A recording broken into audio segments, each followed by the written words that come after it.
नमस्कार. मालिकेच्या आजच्या भागामध्ये आपल्याला पाहायला मिळणार आहे की इकडे आता विराजला सगळेजण इकडे आता यशला विराज आणि प्रमोद सगळेजण मिळून चिडवत असतात. त्यांचं असं म्हणणं असतं की काय चाललंय नक्की. कारण विराज आणि प्रमोद म्हणत असतात की बघ बाबा, पत्रिका छापलेल्या असल्या तरीही आम्ही तुला एक गोष्ट सांगत आहे की आता तुला ठरवायचं आहे की काय करायचं आहे ते. जर तुला वाटत असेल तर हे लग्न कर, अन्यथा आम्ही तुला सांगत आहे लग्न करणं म्हणजे वाटते तेवढी सोपी गोष्ट नाही. त्यानंतर काय प्रॉब्लेम होतात हे आम्हाला माहिती आहे.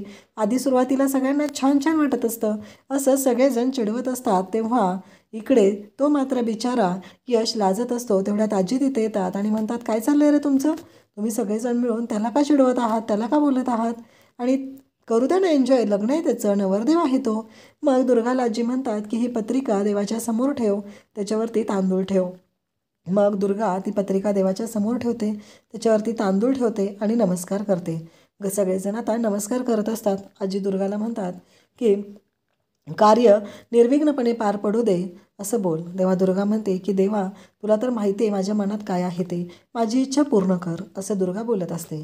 तोपर्यंत फोन आलेला असतो. मोहितेंच्या घरी साड्यासाठी माणूस आलेला आहे आणि सगळ्यांना बोलवलेलं आहे. मग आता मोहितेंच्या घरी सगळेजण जायला निघतात. कालिंदी आता रेऊला साड्या सिलेक्ट करत असते. ही साडी छान दिसते, अगदी नवरीसारखी दिसते, हे छान दिसते, ते छान दिसते, असं तिचं चाललेलं असतं. आणि रेऊ खरंच छान दिसत असते. सगळं साड्यांचं सिलेक्शन होत असतं. एजे तिथं असतात. एजे म्हणत असतात की बिंदास्त खरेदी करा, तुम्हाला काय शॉपिंग करायची आहे ना ती करा. एजंटनी फुल परवानगी दिलेली असते. आणि मग कालिंदी, रेवती सर्वजण तिथं असतात. त्या साड्या सिलेक्ट करत असतात. हे सर्व जेव्हा घडत असतं तेव्हा मात्र एकच जबरदस्त अशी गोष्ट घडते. एजेंना फोन येतो म्हणून एजे बाहेर जातात. एजे आता बाहेर गेलेले असतात आणि तोपर्यंत इकडे आता दुर्गा, सरस्वती आणि लक्ष्मी यांचा प्लॅन सुरू होतो. त्यांचं असं चाललेलं असतं की काहीही झालं तरीही यांना आपण तोंडावर पाडायचं आहे, यांना यांची लायकी दाखवायची आहे असा विचार दुर्गा, सरस्वती आणि लक्ष्मी केलेला असतो. आणि मग त्या म्हणत असतात की दुर्गा मॅडम, तेव्हा इकडे दुर्गा वहिनी लीलाच्या आईबाबांना म्हणू लागतात की वरमाईसाठी साडी घ्यायची असते ना, मग आता यशची आई तरी नाही आहे इथं, तर मला काय वाटतं की ती साडी दुर्गा मॅडमसाठी घेतली पाहिजे, दुर्गा वहिनींसाठी घेतली पाहिजे. तेव्हा कालिंदी, लीलाचे बाबा म्हणत असतात की हो दुर्गा मॅडम, तुम्हाला जी साडी हवी आहे ती तुम्ही घ्या, बिंदास्त घ्या, तुमच्या आवडीनं घ्या, असं सगळं बोलणं सुरू असतं. आणि त्याचबरोबर इकडे सर्वजण तिथं असतात आणि सगळ्यांच्या समोर दुर्गा आता ती साडी जी आहे ती महागाची साडी असते. आणि सरस्वती आणि लक्ष्मी म्हणतात की ही साडी घ्या दुर्गा वहिनी, तुम्हाला छान आहे ही साडी, असं म्हणत ती साडी घेतली जाते. मग सरस्वती, लक्ष्मी सर्वजण तिथं असतात आणि त्यांचं मात्र असं चाललेलं असतं की ही साडी दुर्गाने सिलेक्ट केलेली आहे तर नक्कीच चांगली आहे आणि तुमच्यावर उठून दिसेल असं म्हणत ती साडी आता सिलेक्ट केलेली असते. जेव्हा कालिंदी त्या साडीवरची किंमत बघते तेव्हा कालिंदीचं म्हणणं असतं की खरंच घ्या घ्या, काही प्रॉब्लेम नाही आहे असं म्हणत कालिंदीने त्या साडीवरची किंमत बघितलेली असते. आणि कालिंदी म्हणत असते की शक्यच नाही आहे, 7,000ची साडी आहे, घ्या घ्या, बिंदास्त घ्या, असं कालिंदी म्हणत असते. परंतु इकडे लीलाच्या बाबांकडे जेव्हा ती साडी दिली जाते आणि लीलाचे बाबा पाहतात तेव्हा त्यांना धक्का बसतो. कारण ती साडी 7,000ची नाही तर 70,000ची असते. तेव्हा इकडे दुर्गा म्हणत असते की आजी काय करणार ना, म्हणजे किंमत बघून साड्या चॉईस करायची कधी वेळच आलेली नाही ना, त्यामुळं मग मी ही साडी मला आवडली म्हणून चॉईस केली. ठीक आहे, मला काय करा माहिती आहे का, तुम्ही 1,000-1,200 रुपयेपर्यंतच्या साड्या दाखवा. तेव्हा तो दुकानदार म्हणतो की कसं आहे मॅडम, आम्हाला माहिती होतं मोहितेंच्यात लग्न असलं तरीही ते जहागीरदारांचं लग्न आहे, त्यामुळं मी सगळ्या साड्या ज्या आणलेल्या आहेत त्या 20,000च्या पुढच्या आहेत. हे बोलणं सुरू असतं. तेवढ्यात तिथे एजे येतात आणि एजे म्हणतात की काळजी करू नको दुर्गा, तुला जी साडी घ्यायची ती बिनधास्तपणे घे, कारण इथे रेवतीचा भाऊ म्हणून तुमच्या सगळ्यांची हौसमौज करायला मी आहे. आणि इकडे लीलाच्या बाबांनाही ते सांगू लागतात की काळजी करू नका, इथे रेवतीचा भाऊ आहे ना, त्यामुळे सगळ्या गोष्टी व्यवस्थित होणार आहेत. हे सगळं बोलणं सुरू असतं आणि रेवतीचा भाऊ म्हणून ही जबाबदारी माझी आहे. मग आजी म्हणू लागतात की सगळ्यांना साड्या घेतलेल्या आहेत, लीला तुझी साडी तेवढी घ्यायची राहिलेली आहे, तेव्हा ते दुकानात साड्या घेऊन आलेले दादा म्हणतात की मी सांगू का लीला मॅडमना कोणती साडी आवडली आहे. मगापासून त्यांची नजर या साडीवर पडत आहे. मला वाटते त्यांना ही साडी आवडलेली आहे.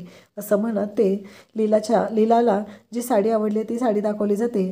आणि मग गायत्रीला म्हणू लागतात की गायत्री, अगं लीला मॅडमना ती साडी नेसव बरं, नेसवून दाखव कशी दिसते. असं बोलणं सुरू असतं. आणि मग गायत्री ती साडी लीलाला नेसवत असते. एजे एकटक पाहत असतात. एजंटचं असं म्हणणं असतं की बिंदास्त तुम्हाला जी शॉपिंग करायची आहे ती तुम्ही बिंदास्त करा आणि निवांतमध्ये एन्जॉय करा, असं एजंटचं म्हणणं असतं. त्या पद्धतीनं एजंटनी सगळ्यांना सांगितलेलंही असतं.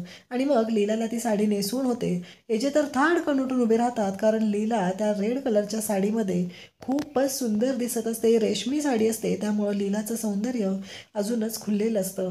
एजे लीलाकडे येतात, लीलाला पाहतात. लीला नजरेनेच एजेंशी बोलत असते.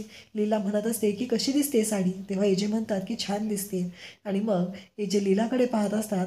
लीला तर एजेंना डोळा मारते. आणि मग एजे पण लीलाकडे बघून हसू लागतात. लीलाने तर एजेंना डोळा मारलेला असतो. एजे खुश असतात. एजे लीलाच्या गालावरून हात फिरवतात आणि म्हणतात की अशीच हसत राहा. या स्माईलसाठी मी काहीही करायला तयार आहे. तुझ्या चेहऱ्यावरचं हसू काही झालं तरी कमी नाही झालं पाहिजे, असं एजेंचं म्हणणं असतं. आणि एजे लीलाच्या गालावरून हात फिरवतात. तिची केसांची बट आहे ती हाताने तिथे पाहतात. आणि लीला मात्र लाजून लाल झालेली असते. सगळेजण तिथं असतात आणि सगळ्यांच्या समोर एजे आणि लीलाचा हा रोमांस सुरू असतो. लीला लाजत असते आणि एजे मात्र लीलाला जवळ घेत असतात. पहिल्यांदाच एजेंचं हे नवीन रूप पाहायला मिळत असतं. लीलाला ती साडी खूप सुंदर दिसत असते. एजे आणि लीला दोघंही एकमेकांच्या जवळ आलेले असतात. आणि एजेंना खूप छान वाटत असतं. लीला खूप सुंदर दिसत असते आणि त्याचबरोबर एवढी सगळी दुःख विसरून लीला मात्र हसत असते. आनंदाने सगळ्या गोष्टी एन्जॉय करत असते. त्यानंतर दुसऱ्या दिवशी पाहायला मिळतं दुर्गा, सरस्वती आणि लक्ष्मी आता पुन्हा मोहित्यांच्या घरी आलेले असतात. मोहित्यांच्या घरी आता सगळे कार्यक्रम असतात. तेव्हा दुर्गा म्हणत असते की काय डेकोरेशन आहे, सगळं चीप क्वालिटीचं केलेलं आहे. आणि मग इथे सगळ्यांच्या समोर विचारलं जात असतं. तेव्हा म्हणत असतात की खूप छान आहे. इकडं सरस्वती म्हणत असते मला हे सगळं ना खूप छान वाटतंय. हे जे स्वतः काम करत असतात, विराज, प्रमोद सगळेजण काम करत असतात. पण प्रमोद तिथं काम करतोय हे पाहून लक्ष्मीला मात्र राग आलेला असतो. विराजी काम करू लागत असतो.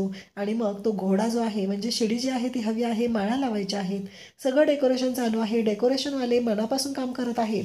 पण एजंटच्या ऑर्डर असतात की सगळ्यांनी स्वतः लक्ष दिलं पाहिजे. आपल्या यशचं लग्न आहे आणि यशच्या लग्नात काहीही कमी पडता कामा नये. आणि मग लक्ष्मी आणि सरस्वती यांचा प्लॅन चाललेला असतो. आपला प्लॅन वर्क करायचा आहे असं त्यांचं म्हणणं असतं. आणि त्यामुळं त्या दोघीजणी पळापळ करत असतात.